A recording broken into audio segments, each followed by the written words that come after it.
హే, నువ్వు తీసుకొచ్చావేంటి? ఓహో, ఈ రోజు నుంచి బాయ్ పని కూడా నువ్వే చేస్తున్నావు అనమాట. జీతం పెంచమని అప్పుడు నాకు చెప్తాలే. ఇలా ఇవ్వు. గోకావులే వీపు. ఇవన్నీ తెచ్చింది నీకోసం కాదు, మరి అపర్ణ కోసం. అప్పు, నీకోసం ఇదిగో చికెన్ ఫ్రై, చేపల పులుసు, రొయ్యల వేపుడు, ఇదిగో ఒక స్వీటు తెచ్చా. ఫుల్గా లాగించేయి. ఇవన్నీ నీకెలా తెలుసు? ఇవన్నీ నువ్వు ఆగపర్ణ. రే, అపర్ణకి ఇవన్నీ ఇష్టమని నీకెలా తెలుసురా? మైకమ్మ తల్లి దయ వల్ల అన్నీ తెలిసిపోతుంటాయి.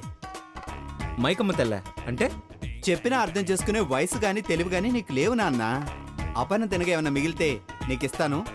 చప్పరించి చల్లగా బొజ్జో. ఎక్స్ట్రాలు వద్దు. అసలు నేను చెప్పిన ఐటమ్స్ అన్ని నువ్వెలా తెచ్చావు?